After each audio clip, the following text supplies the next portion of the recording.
Ñemitú es una guarania a cultivar, cuyos versos son del poeta nacido acá en Areguá, en Isla Valle, el autor y poeta Carlos Federico Avente, y la música es del maestro José Asunción Flores, creador de la guarania, hoy patrimonio cultural e inmaterial de la humanidad. Ñemitú.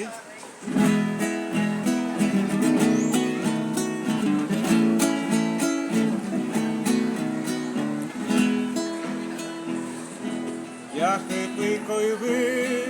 tomekia Yamapu kosapukai Yugu tuyuru peya hendoñe Yandeko apurake O eputangu buraitaoñe Daiporimba enguasu Guarajominmi yasiopukabu O somboria joapeti Ñañemitu Tajeñoi ubu aritogu Oyo pecuaraje abatite O masai mande yui para mí Ñañemitu Tajoreñande kera ibote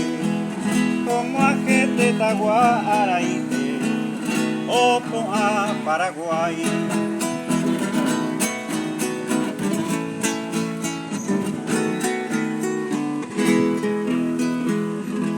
Pete jaka mandu bijauba Angma bate aire pu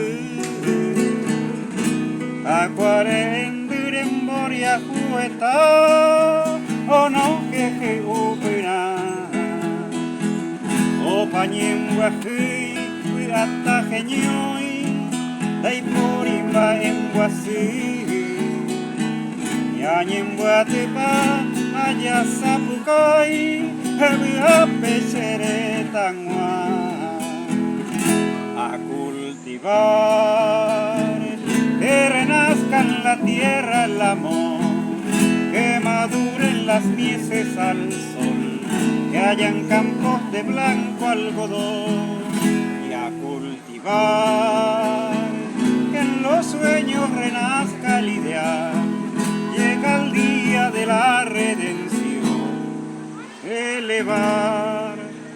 la nación